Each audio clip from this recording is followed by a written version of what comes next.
Chilli powder అన్ని రకాల వంటలకు పచ్చళ్లకు సరైన chilli powder. No colour no chemicals. Virat chilli powder అన్ని రకాల వంటలకు పచ్చళ్లకు సరైన chilli powder. No colour no chemicals. నమస్తే, welcome back to IT media. నేను మీ ఝాన్సీ. సో ఈరోజు మనతో ఒక స్పెషల్ గెస్ట్ ఉన్నారు, parenting coach. So parenting coach, life coach కూడా, అండ్ సైకలాజికల్ చిల్డ్రన్స్కి కూడా అంటే టీచ్ చేస్తూ ఉంటారు ఎలా ఉండాలి, ఎలా ఉండకూడదు అని చెప్పి. ఈరోజు చాలా మంచి విషయాలు, అందరికీ యూస్ఫుల్ అయ్యే కంటెంట్ మాట్లాడదాము. సో తను ఎవరో కాదు, గీతాంజలి పరాంకుశం గారు. మాట్లాడేద్దాం. నమస్తే అండి. నమస్తే. ఎలా ఉన్నారు? బాగున్నాను, మీరు ఎలా ఉన్నారు? Yes, I'm good, thanks for asking. So ఈ పేరెంటింగ్ కోచ్ అండ్ చిల్డ్రన్స్కి కూడా ఇట్లా సైకలాజికల్గా కోచింగ్ లేదా వాళ్ళకి గైడ్ చేయడం అనేది నిజంగా చాలా ఇంపార్టెంట్ ఇప్పుడు ఉన్న బిజీ లైఫ్లో. సో ఫస్ట్ మనం ఏదైనా పిల్లలకి చెప్పే ముందు పేరెంట్స్ వాళ్ళని వాళ్ళు ఎలా మార్చుకోవాలి. ఇప్పుడు మా పిల్లలు మాట వినట్లేదనో, లేకపోతే చెప్పింది చెయ్యట్లేదనో, పొద్దున్నే లేవట్లేదనో, ఎదురు సమాధానం చెప్తున్నారు, ఇన్ని కంప్లైంట్స్ ఉంటాయి కదా పేరెంట్స్కి. ఫస్ట్ పేరెంట్స్ మార్చుకోవాల్సింది ఏంటి వాళ్ళలో? Okay, thank you Jhansi. చాలా మంచి క్వశ్చన్ అడిగారు మీరు అన్నట్టుగానే ఈ గజిబిజి లైఫ్లో అంటే మనం ఒకప్పుడు చూడండి జాయింట్ ఫ్యామిలీస్ అనేవి చాలా ఉండేవి. ఇప్పుడు ఏమైంది, న్యూక్లియర్ ఫ్యామిలీస్ అయిపోయాయి. సో పేరెంట్స్ ఇద్దరు వర్కింగ్ లైఫ్లో ఉండిపోయి బిజీ అయిపోయి పిల్లలతో ఎలా స్పెండ్ చేయాలో తెలియట్లేదు. దాంతో ఏమవుతుందంటే పిల్లలు వాళ్ళ నీడ్స్ ఏంటి, వాళ్ళకి అవసరాలు ఏంటి అని చెప్పేసి ఎప్పుడు పిల్లల మీదనే మనము కంప్లైంట్స్ ఇస్తున్నాం. కానీ దానికంటే బిఫోర్ మనం ఎలా వాళ్ళు మన నుంచి మనం చేస్తారు, సో మనం ఎలా చేంజ్ అవ్వాలనేది అది ఇంపార్టెంట్ అనమాట. సో ఏంటి అంటే ఫస్ట్ ఆఫ్ ఆల్ మనం కామ్గా ఉంటేనే, మనం కామ్గా ఉంటే పిల్లలు కామ్గా ఉంటారు. ఏదైనా సరే మనం మిర్రర్ రిఫ్లెక్షన్స్ అంటారు పేరెంట్స్ అనేది. మనల్ని చూసి వాళ్ళు నేర్చుకుంటారు. చెప్తే పిల్లలు వినరు, చూసి వాళ్ళు నేర్చుకుంటుంటారు. సో ఫస్ట్ ఆఫ్ ఆల్ మనం కామ్గా ఉండాలి, మనం కాన్ఫిడెంట్గా ఉండాలి, మనము ఏమంటారు రెస్పెక్ట్ఫుల్, ఫస్ట్ ఆఫ్ ఆల్ రెస్పెక్ట్ఫుల్గా ఉండాలి, రెస్పాన్సిబుల్గా ఉండాలి. ఇవన్నీ వాళ్ళు కూడా చూసి నేర్చుకుంటారు. అందుకని ఏం చేయాలి అంటే మన ఎమోషనల్ వెల్బీయింగ్ ఎలా ఉంది. ఇప్పుడు చూడండి, మన ఇద్దరం ఉన్నాము, మీ ఇన్నర్ సైడ్ ఏం జరుగుతుందో నాకు తెలీదు, నా లోపల ఏం జరుగుతుందో తెలియదు. సో మనం బయట ఎలా అయితే ఉంటామో లోపల కూడా అలా ఉంటున్నామా లేదా.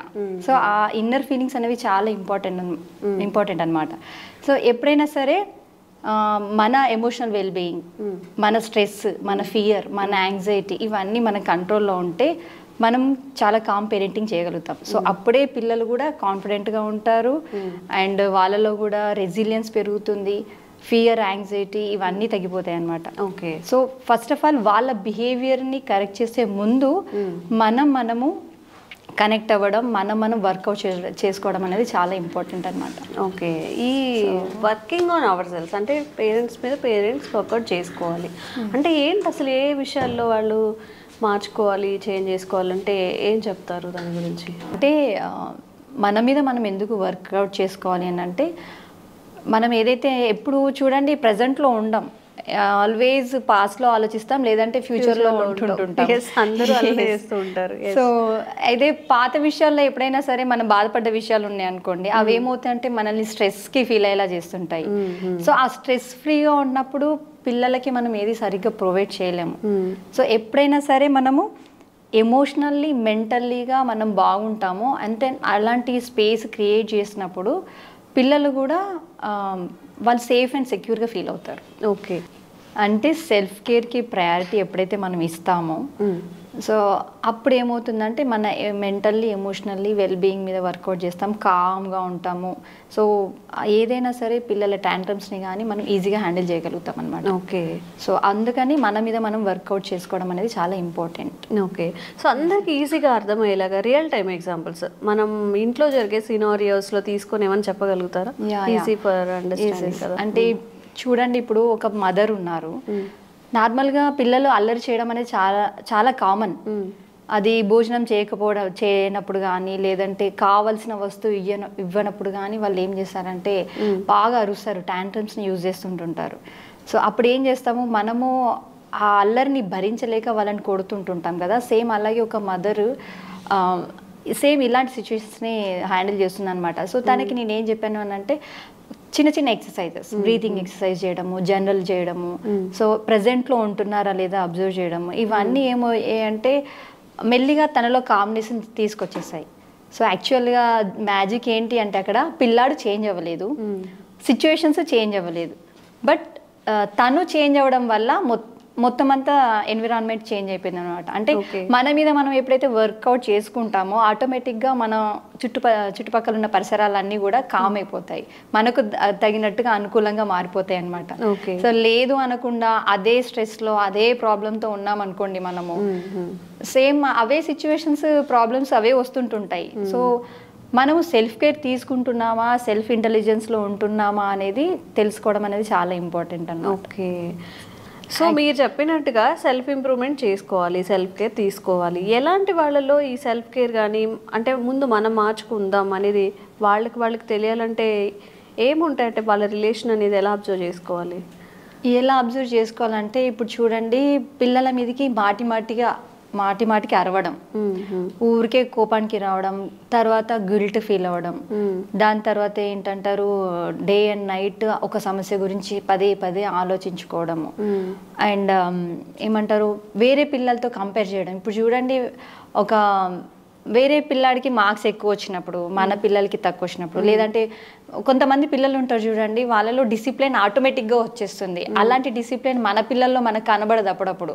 అప్పుడు ఏమంటారు, పిల్లలు బాగా స్ట్రెస్ తీసుకుంటారు, వాళ్ళలా మన పిల్లలు లేడు, వాళ్ళలా మన పిల్లలు లేరు అని చెప్పేసి.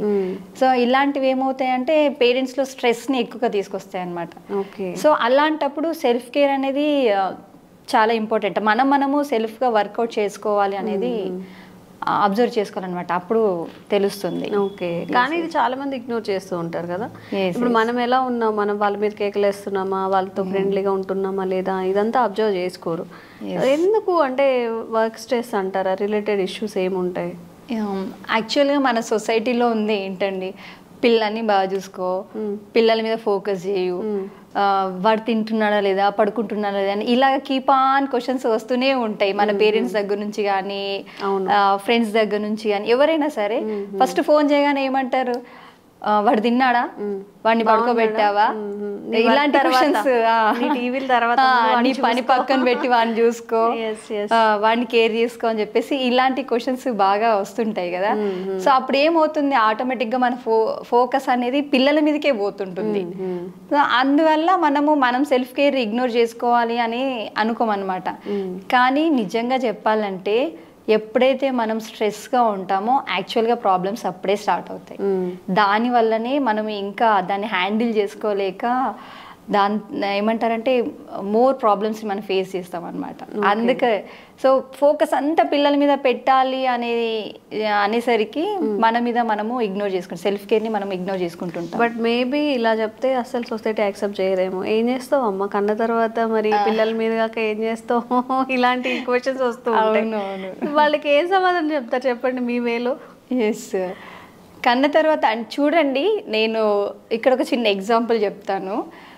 కన్నది మనమే, చూసుకోవాల్సిన బాధ్యత మనది. 100% నేను యాక్సెప్ట్ చేస్తాను, వాళ్ళ అన్న మాటల్లో కూడా అసలు తప్పేం లేదు. కానీ మనమే బాగాలేదు అనుకోండి, వాళ్ళని ఎలా చూసుకుంటాము? అంతే కదా.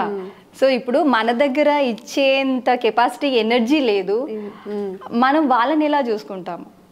చిన్న ఎగ్జాంపుల్ ఏంటి అంటే, విజయ్ దేవరకొండ చెప్పినట్టు ఆడవాళ్ళు గట్టిగా తినాలి రా, గట్టిగా తింటేనే ఫ్యామిలీ బాగుంటుంది. ఎమోషన్స్ కూడా, ఎమోషనల్ బ్యాలెన్స్ కూడా, ఈ స్ట్రెస్ బ్యాలెన్స్ కూడా బాగుంటేనే మన ఫ్యామిలీ బాగుంటుంది అన్నట్టు. ఓకే.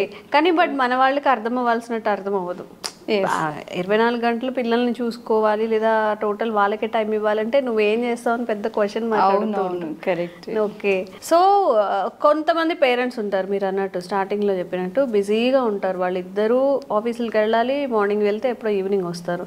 మనం చెప్పిన సినారియో అంతా అసలు వాళ్ళు చేయగలుగుతారు అంటారా? ఎస్ అండి, 100% చేయగలుగుతారు. జస్ట్ 10 minutes 24 hours మన గురించి మనం వర్కౌట్ చేసుకోవడానికి 10 minutes టైం దొరకదండి.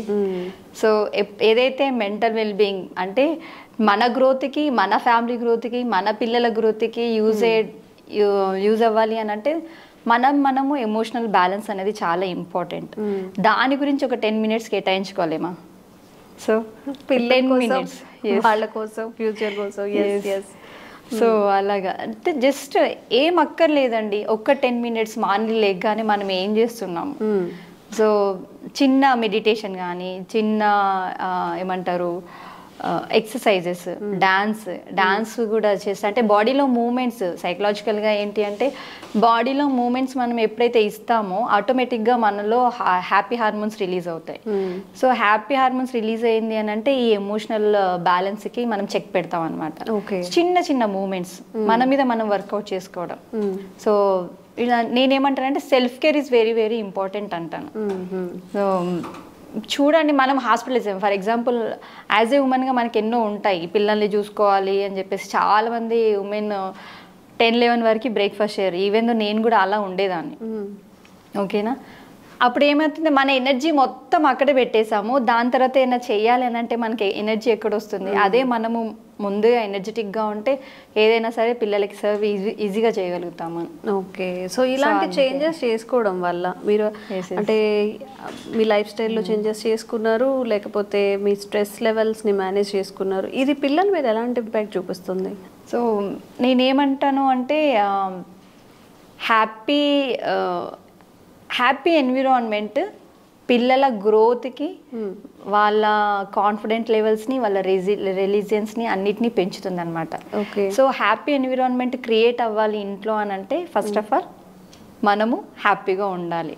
పిల్లలు చూడండి, చాలామంది పేరెంట్స్ ఏం చేస్తారంటే వాళ్ళని బెదిరిస్తేనో కోప్పడితేనో వాళ్ళని ఒక భయంలో పెడితే వాళ్ళు అన్నీ చేస్తారు అని ఒక ఇంటెన్షన్లో ఉంటారు, చెప్పిన మాట వింటారు అని చెప్పేసి. బట్ యాక్చువల్గా ఎక్కడైతే ఫ్రీడమ్ ఉంటుందో అక్కడ గ్రోత్ ఉంటుంది. So first of all freedom ఇవ్వాలి పిల్లలకి. ఫ్రీడమ్ ఇవ్వాలి అని అంటే వాళ్ళు చేసే అల్లరి కానీ, వాళ్ళు మిస్టేక్స్ కానీ ఏదైనా సరే మనం హ్యాండిల్ చేసే కెపాసిటీ మనకు ఉండాలి. సో ఇలా సెల్ఫ్ వర్క్ చేసుకోవడం వల్ల పేరెంట్స్ వాళ్ళ మీద వాళ్ళు ఈ స్ట్రెస్ తగ్గించుకోవడం వల్ల చైల్డ్ మీద ఎలాంటి ఇంపాక్ట్ ఉంటుంది? ఫస్ట్ పేరెంట్ కామ్ అవుతారు, స్ట్రెస్ తగ్గుతుంది, కాన్ఫిడెంట్గా ఉంటారు. ఏదైనా సరే తను అంటే ఇప్పుడు చూడండి, ఒక మదర్ ఉన్నారు, ఆమె కామ్గా ఉంది, ఎలాంటి సిచ్యువేషన్స్నైనా సరే హ్యాండిల్ చేయగలిగింది. సో చైల్డ్ మిస్టేక్ చేసినా సరే యాక్సెప్ట్ చేయగలిగే సిచ్యువేషన్లో ఉంది. సో అప్పుడు ఏమవుతుంది, పిల్లల్లో వాళ్ళలో కూడా కాన్ఫిడెంట్ పెరుగుతుంది, ఫ్రీడమ్ వస్తుంది. ఎక్కడైతే ఫ్రీడమ్ ఉంటుందో అక్కడ గ్రోత్ ఉంటుంది. ఓకే, సో పిల్లలు కూడా కాన్ఫిడెంట్గా తయారవుతారు. అండ్ వాళ్ళలో ఏమవుతుంది, మిస్టేక్స్ చేసినా సరే నాకు ఒక సపోర్ట్ ఉంది. పేరెంట్ ఫస్ట్ అది అలవాటు అవుతుంది. సపోర్టింగ్ ఇవ్వడం అనేది, పిల్లల్ని అర్థం చేసుకోవడం అనేది చాలా పెరిగిపోతుంది. మా పేరెంట్స్ నన్ను ఏమి అంటే నేను హ్యాపీగా షేర్ చేసుకోగలుగుతాను, నాకు ఒక సపోర్ట్ ఉంటుంది, నేను మిస్టేక్ చేసినా కానీ మా పేరెంట్స్ అర్థం చేసుకుంటారు అని ఒక ధైర్యం వచ్చేసి అక్కడ వాళ్ళు ఏమంటారు, ఎమోషనల్గా బాండింగ్ అనేది పెరుగుతుంది. Okay okay, so self work అనేది మనలో చేంజెసే కాదు, మన ఇంట్లో మన పిల్లల్లో కూడా గ్రోత్ని ఇంప్రూవ్ చేస్తుంది.